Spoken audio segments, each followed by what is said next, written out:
नंदी के जो सींग है, उन सींग के मध्य में से भगवान शंकर का दर्शन। क्यों? किस लिए? अगर पुरुषोत्तम मास में, अधिक मास में हम नंदी के दोनों सींगों के बीच में से शंकर के शिवलिंग का दर्शन कर लेते हैं, तो अपने अंतिम सांस तक शरीर के अंदर कोई बड़ी बीमारी कभी नहीं आती, कोई गंभीर बीमारी कभी नहीं। जो भगवान नंदी के कानों में कुछ कहकर आते हैं, बोले हो कभी? सीधे बोल देते हो क्या जाकर? नंदी के कानों में कहने का भी एक तरीका है। आप लोगों को मालूम होगा वो तरीका? नहीं मालूम?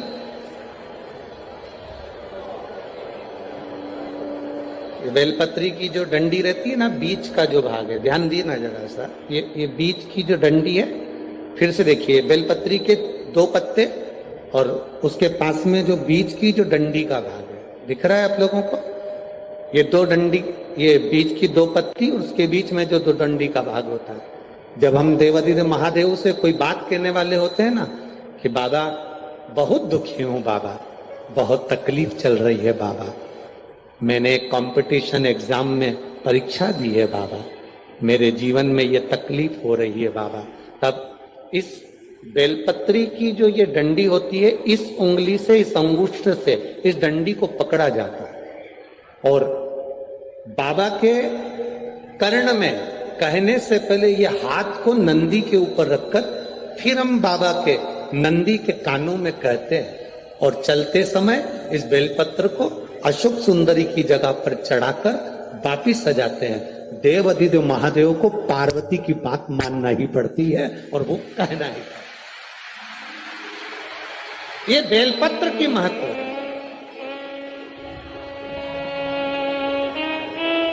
ये जितना फल एक बेलपत्र की पत्ती में, उतना की उतना फल। हम आपसे फिर कहेंगे, कभी मौका मिल जाए जिंदगी में, कभी तुम्हारे जीवन में अगर मौका मिले और कहीं बेलपत्री का वृक्ष मिल जाए जिसकी छांव तुम्हारे ऊपर पड़ रही हो, तुम्हारे ऊपर अगर बेलपत्री की छांव पड़ रही हो, उसके नीचे बैठकर कभी मौका मिले, एक बेलपत्री का पत्ता मात्र रखकर आप शिव जी का नाम लेकर जल भी अगर समर्पित कर रहे हो ना, तो वो 12 ज्योतिर्लिंग को जल चढ़ाने के बराबर फल प्रदान कर। एक बेलपत्री का पत्ता, एक बेलपत्री का वृक्ष, एक बेलपत्री के वृक्ष की छांव हमारे जीवन को कृतार्थ कर देती है, धन्य कर देती है, कृतार्थ। एक पत्र आया है, देखिए। कोई व्यक्ति व्यसन में डूबने लगा, अपना लड़का, अपना बेटा जिसको आप मदिरा के नशे में देखना नहीं चाहते, अपना बेटा, अपना बच्चा जिसको आप व्यसन में नहीं देखना चाहते, और सूचना मिल रही है कि वो व्यसन कर रहा है, नशा कर रहा है, के परेशान हो गए, नशा मुक्ति केंद्र में छोड़कर आ गए, वो नशा छोड़ने को ही तैयार नहीं है। तब नंदी का जो पैर उठा हुआ होता है, उसी पैर के पास में एक छोटी सी कटोरी में जल रखा जाता है, छोटी सी कटोरी में जल, उसमें एक बेलपत्र डाल दिया जाता है। महाराज, जब आप शिव जी के मंदिर में जाओ, नंदी के उस चरण के पास में कटोरी में जल रखेंगे बेलपत्र डालकर, और अपना जो 1 लोटा जल लेकर आए हो वो शिव जी को चढ़ाओगे, प्रार्थना करोगे। जल चढ़ाने के बाद आप जब वापिस आओगे, उसी कटोरी को, जो बेलपत्र रखा हुआ जल है, उसको लेकर आइए, और जो व्यसन में डूबा हुआ व्यक्ति है, जो बच्चा नवयुवक नशा नहीं छोड़ रहा है, उसको धीरे धीरे रोज प्रतिदिन वो जल थोड़ा थोड़ा रोज का देना प्रारंभ करिए। धीरे धीरे उसको व्यसन से नफरत होने लगेगी और वो छोड़ना प्रारंभ कर देगा। व्यसन का कितना भी ग्रसित होगा, वो धीरे धीरे धीरे धीरे उसको छोड़ देगा। नशे ये नंदी का एक चरण जो ऊपर होता है धर्म का चरण, ये कोई साधारण चरण नहीं है नंदी का। ये नंदी का कोई साधारण चरण नहीं है।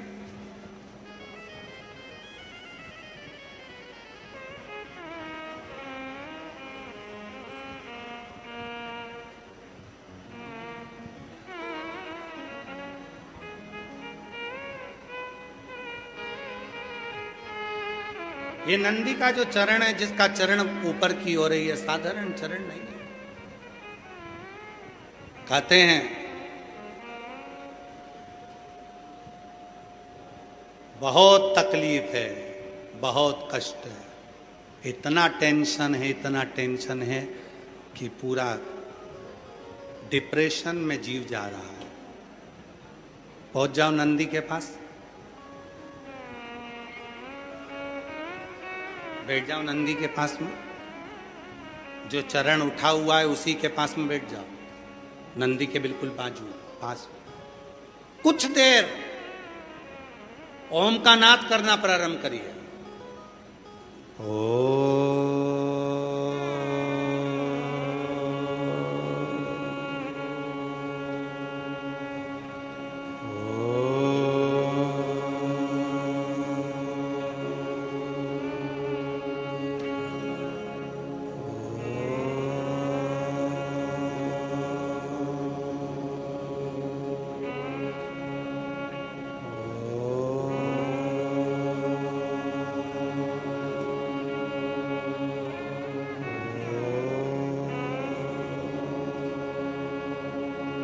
जब हम नंदी के चरण के पास में बैठकर ओम का नाद करते हैं, अभी अभी आप 2 क्षण खेलिए। अगर आपके आमने सामने से कोई नहीं जा रहा हो तो आप बड़े प्रेम से, बहुत भाव के साथ अपना सीधा चरण थोड़ा सा खड़ा करिए, जितने जमीन पर बैठे हैं वो 2 क्षण के लिए बस कर देखिए। 2 क्षण के लिए सीधा चरण आगे करो और 5 बार ओम का नाद कर देखिए। कमर दुख रही है, पीठ दुख रही है, सिर दुख रहा है, डिप्रेशन हो रहा है, टेंशन है, 5 बार ओम का उच्चारण करना है आपको। केवल चरण आप इस तरह से इसको चरण को रख लो, बस केवल इस चरण को खड़ा करो और साथ में ओम का लंबा नाद करेंगे। सब साथ में बोलेंगे, सबके मुख से शब्द निकलना चाहिए और अच्छा लंबा स्वर निकलना चाहिए, अच्छी आवाज निकलना चाहिए, एकदम गुप्त चुप रहकर नहीं, लंबा स्वर।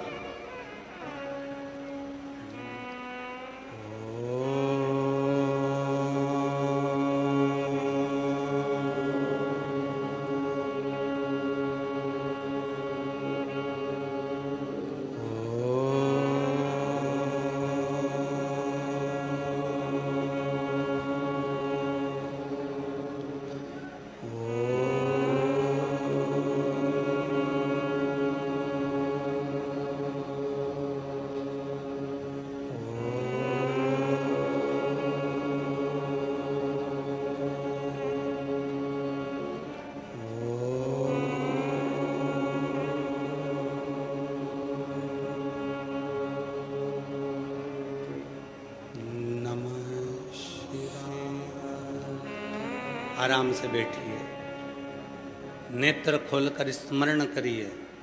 आपके जीवन का जो सुख होगा, आपको ऐसा महसूस होगा कि मैं एकदम हल्की हो गई, मेरे भीतर से कुछ निकल गया, जो मेरे भीतर का कुछ दर्द था, तकलीफ थी, वो समाप्त हो गई।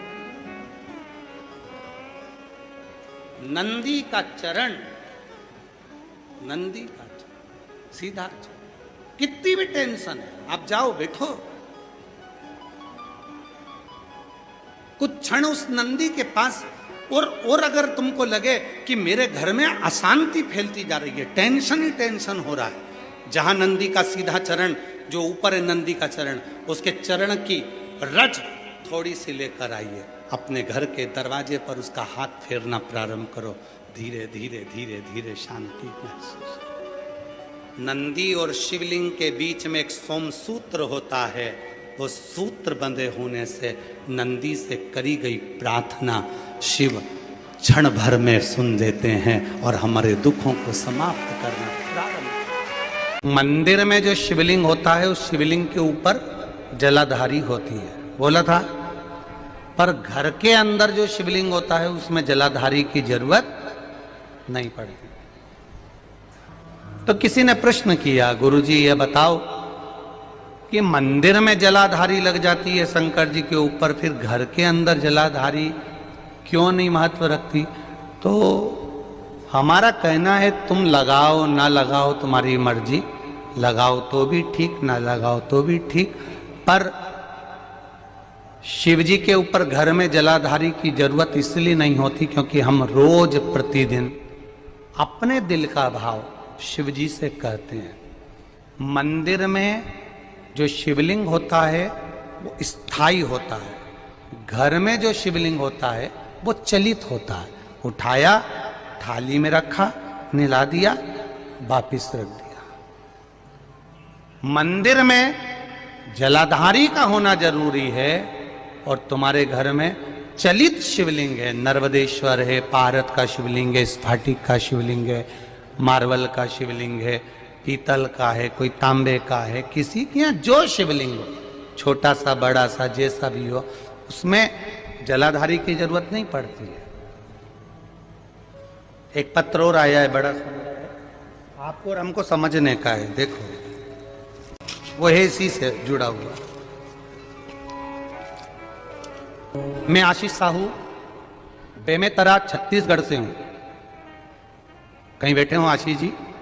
बहुत बहुत धन्यवाद, आपने बहुत अच्छा प्रश्न किया है, उसके लिए देवाधिदेव महादेव की करुणा आप पर बनी रहे। हमारे घर के मंदिर में ये वाला शिवलिंग है। इस शिवलिंग में उन्होंने पत्र में लिखा है कि हमारे घर के शिवलिंग में नंदी अशोक सुंदरी वाली जगह पर चिपका बैठा। अच्छा हंसो मत, तुम्हारे भी कई कई के घर में ऐसा होगा कि यहाँ शिवलिंग है, ये जो सामने जगह है, इस जगह पे नंदी चिपका हुआ है। देखा है कि नहीं देखा? बोलते जाओ जरा, देखा है ना? तो अब प्रश्न देखिए उस बच्चे का। अब अशोक सुंदरी तो वहां दिखती ही नहीं है, नंदी नंदी बैठा है। अब आप बताओ हम अशोक सुंदरी को जल कैसे चढ़ा? अशोक सुंदरी की जगह तो नंदी ने घेर ली है, क्या करा जाए? अब बहुत सावधानी से समझिएगा, बहुत ध्यान से। जिस शिवलिंग के सामने पत्थर पर या पीतल पर या चांदी पर नंदी परमानेंट चिपका रहता है अशोक सुंदरी वाली जगह पर, वहां सेवा की मूलता मानी गई है। शिवलिंग से हटकर दूरी पर नंदी होता है तो वो शंकर भगवान को भ्रमण कराने के लिए होता है, और जो केवल चिपका हुआ अशोक सुंदरी वाली जगह पर चिपका रहता है, लगा रहता है, वो हमेशा सेवा के लिए तैयार रहता है। अंतर है दोनों में अंतर है, जरा समझिएगा इस चीज को। एक ड्राइवर वो होता है जिसको फोन लगाया जाता है, कहां है, क्यों, क्या काम है, सीओर जाना है। और एक ड्राइवर वो होता है गाड़ी में बैठा मिलेगा, उसको मालूम है फोन लगाने की जरूरत नहीं है, जाऊंगा गाड़ी खड़ी मिलेगी और बैठ के और निकल जाऊंगा। मंदिर में जो शिवलिंग है वो दूर है, और जो चिपका हुआ अशोक सुंदरी वाली जगह पर जो शिवलिंग है वो स्थान पर सेवा के लिए तत्पर खड़ा हुआ मेरा नंदी और शिवलिंग है, तत्पर खड़ा है, तत्पर।